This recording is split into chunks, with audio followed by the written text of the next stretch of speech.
Bueno,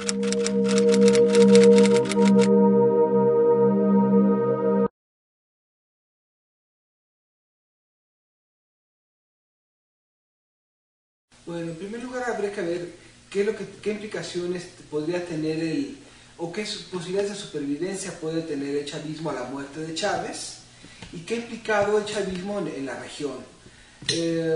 Naturalmente tenemos una serie de regímenes que se han conocido como el socialismo del siglo XXI en varios países de Centro y Sudamérica. Países, obviamente un discurso basado más bien en la oposición hacia una serie de enemigos en conjunto. Hablamos del imperialismo norteamericano, dentro del cual puede haber una serie de ramificaciones dentro de ese campo de buenos y de malos, o de amigos y enemigos. Pero también hablamos de un sistema que se ha basado más bien en el carisma de algunos líderes antes de la construcción de instituciones propiamente. Es decir, Hugo Chávez subió al poder gracias al colapso de la credibilidad de las instituciones democráticas en Venezuela. Sobrevivió mucho tiempo gracias a enormes gastos de carácter popular o de populista en la región, pero al contrario de como pasó aquí en México con un sistema que centró su legitimidad en una gran colisión corporativista, en realidad la supervivencia del régimen está por verse. Es decir, ¿qué tanto puede sobrevivir el chavismo sin una figura carismática como Chávez? Y obviamente dentro de esa dinámica, este régimen comenzó a expandirse a través de dos vías. Uno, petróleo barato para los países de la región. Dos, los remanentes de un discurso comunista de los años 60, como es el caso de Cuba. Cuba tuvo una importancia geopolítica o geográfica en los años 60. ¿Por qué? Porque implicaba la presencia soviética en la esfera directa de influencia de Estados Unidos. Terminado el bloque soviético, Cuba ha sobrevivido de muchas maneras y el petróleo venezolano fue para ellos el segundo aire. Obviamente hablamos de ese interés por expandir la ideología bolivariana a través de tácticas del régimen cubano. Es decir, en los años 60, uno de los grandes focos de propagación del comunismo era grupos de base, era la entrada de médicos cubanos, y obviamente vemos algunas tácticas similares dentro de estas políticas. Campañas de alfabetización que pueden tener cierto arraigo local con grupos de base, y naturalmente estamos hablando en ese sentido también de el generar una coalición de estados afines en contra de lo que llaman el imperialismo yanqui. Va a ser muy interesante ver en las próximas semanas qué tanto es capaz de sobrevivir esto, y si Venezuela llega a dejar de ser chavista, qué tanto trabajo le va a costar a Capriles si llega a ganar instaurar una democracia sólida, en qué tanto tiempo, con cuántas resistencias, y qué va a implicar eso para los otros países. Vamos a hablar en primer lugar de petróleo más caro, vamos a hablar de toda esa pérdida de apoyos. ¿Qué tanto puede sobrevivir esto de la muerte de Chávez? Es una de las grandes preguntas que vamos a ver a lo largo de 2013. ¿Cuál es tu pronóstico, Fernando? Mi pronóstico es que tenemos un régimen muy personalista, un régimen que obviamente gran parte de las instituciones a partir de los años 90 se fueron haciendo para que esa persona gobernara, pero si esa persona falla y esa persona no tiene el carisma, puede colapsar ese arreglo institucional. Ahora, de ahí a que tengamos un restablecimiento de una democracia liberal en estos países, puede ser una cosa muy difícil. ¿Por qué? Porque estamos hablando de que muchos de los nuevos intereses van a generar resistencias, y esas resistencias pueden no ser pacíficas. Posiblemente damos una gran inestabilidad en estos países, pero antes de ver una democracia. Pero un intervencionismo en sí, proactivo, como lo hemos estado viendo, tal vez ya no tenga la capacidad de hacerlo. Cuando hablamos de intervencionismo de Venezuela en México, ¿de qué estamos hablando? Estamos hablando naturalmente de aprovechar liderazgos locales, liderazgos radicales en algunos puntos. ¿Cómo cuáles? Como cuáles estamos hablando tal vez de grupos de apoyo que ya existen hacia otras causas, en donde, como por ejemplo estamos hablando de las FARC, que recordemos que hasta los años 90 las FARC tuvieron una oficina en México de representación oficial. Estamos hablando tal vez de grupos muy románticos en su propia visión, de lo que es el bien y el mal, para los cuales se puede utilizar un discurso de oposición hacia un régimen. El radicalismo no sobrevive si no hay amigos y enemigos de un sistema, y concretamente una ideología altamente colectivista en su esencia. Es decir, ningún dictador, ninguna figura colectivista puede sobrevivir sin la continua movilización de afinidades y enemistades. ¿Estamos hablando de células bolivarianas? Estamos hablando de células bolivarianas. Que están en universidades. Estamos hablando de células bolivarianas, estamos hablando de grupos de jóvenes que naturalmente por buscar un compromiso con alguna causa pueden comprar muchos discursos que pueden no ser necesariamente demócratas. Y en ese sentido el antisemitismo no es tanto un antisemitismo histórico, sino un antisemitismo coyuntural que obviamente puede desaparecer como ha aparecido en la región en varias ocasiones. ¿Y cómo este antisemitismo puede ser utilizado en México?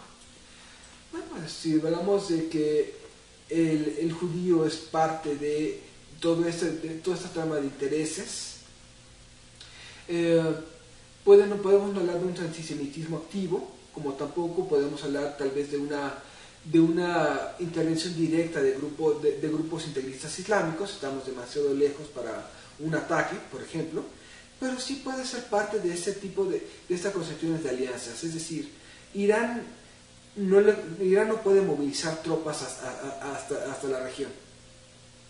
Irán no puede hacer un ataque eficaz en Iberoamérica, pero sí puede tejer un discurso en la región que le pueda servir para legitimarse. Sin embargo, en Argentina sí lo hizo, ¿no? Sí lo hizo y funcionó, pero también es coyuntural. Es decir, Irán siempre va a ser un país que va a estar a la defensiva. Irán es Persia, no son árabes. Irán es chiita, el resto del mundo árabe es sunita. Su máxima área de influencia es Mesopotamia, que obviamente, si lo hablamos de... Irak. Irak, exactamente. Ajá. Y la parte sur de Irak, específicamente. Y va a ser un pueblo que siempre va a necesitar movilizar, siempre va a necesitar legitimarse de alguna u otra forma. Y en ese momento Irán consiguió a un aliado en Venezuela. Es un aliado que no va a ser permanente y ambas partes lo saben. Va a depender de la supervivencia del chavismo. O sea, sí hay una alianza entre integristas islámicos. No estoy diciendo que la haya, estoy diciendo que puede ser útil. ¿Y narcos? No, puede ser útil. Puede ser útil, no tenemos ahorita la documentación para decirlo, pero haciendo el escenario de en qué le puede ser útil al integrismo islámico meterse en México, es generar un momento o una coyuntura para estabilizar a México o para ayudar a cierta noción de inestabilidad para mantener a Estados Unidos distraído. Pero desestabilizar México, ¿en qué sentido? En el sentido de tal vez generar un ambiente de mayor incertidumbre económica.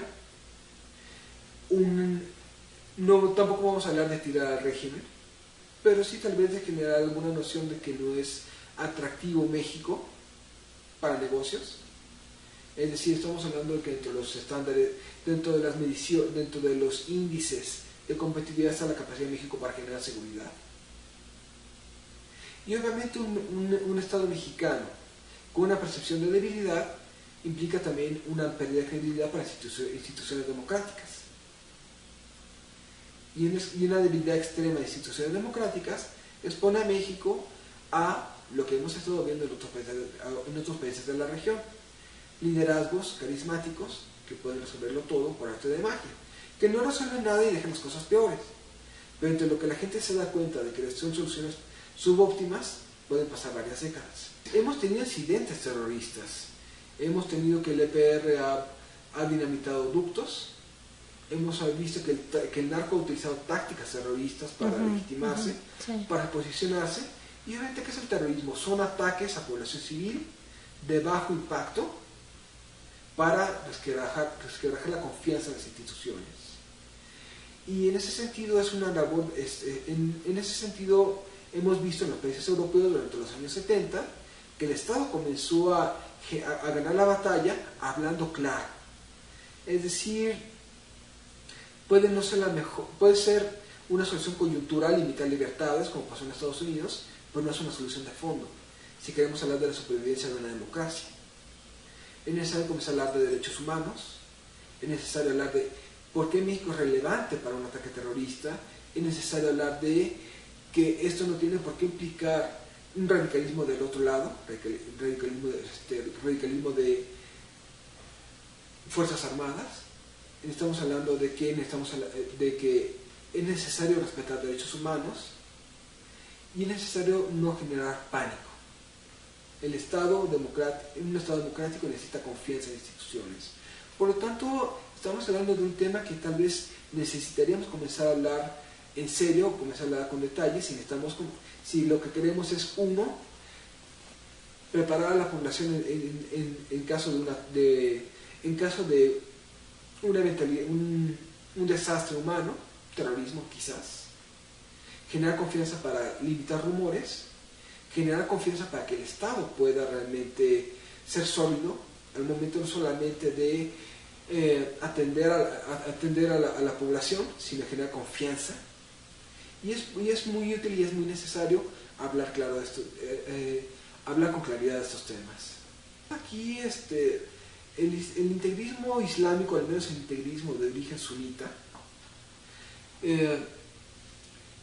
proviene de un contacto con la cultura occidental, es decir, mucho del problema del integrismo islámico es resultado de la poca capacidad que han tenido migrantes musulmanes de integrarse en sociedades europeas. Y obviamente esas personas comienzan a generar una noción idealizada del Islam, una noción idealizada de los regímenes islámicos tradicionales, creyendo que la Sharia, la ley islámica, predominaba en aquellos países y por ello la cultura islámica era fuerte, cuando esto es lo contrario. El Islam floreció como cultura en la Edad Media. ¿Por qué? Porque rescató la cultura griega mientras se estaban quemando libros en Europa, la conservó, comenzó a generar progresos en muchas artes y ciencias, y eso, a partir de las cruzadas, otra de las grandes guerras de religión que hubo, comenzaron a regresar a Occidente. Es decir, creo que gran parte de esa fuerza de Islam durante la Edad Media fue por esa apertura, más que por esa razón. Entonces, ¿qué es la cosa que tienen esos grupos? Creer que una interpretación radical del Corán lleva a una pureza de las culturas. ¿Por qué? Porque tuvieron un choque cultural en Europa a la hora de emigrar. Y en ese sentido, pues hace poco leí un libro de un académico británico llamado John Gray, que se llama Misa Negra, está publicado por Paidós, en donde comienza a hablar de este tipo de integrismos y esa raíz que tiene en Occidente, más allá que provenga de una interpretación del Corán antigua. Y bueno, como una especie de forma de entender un poco más el integrismo islámico de una forma más lúdica y literaria, me gusta mucho el libro del Álbum Negro del escritor británico de origen pakistaní Hanif Kureishi. En realidad en México siempre ha habido un antisemitismo por parte de los dos lados, pero aquí estamos hablando de dos agendas distintas, de dos agendas políticas distintas. Es decir, siempre ha habido un antisemitismo entre grupos de extrema derecha, pero no me imagino grupos de extrema derecha apoyando el chavismo. Tal vez pueda haber un antisemitismo en ambos extremos, pero en este momento el antisemitismo que moviliza masas es el de la izquierda, el de la derecha siempre va a estar latente.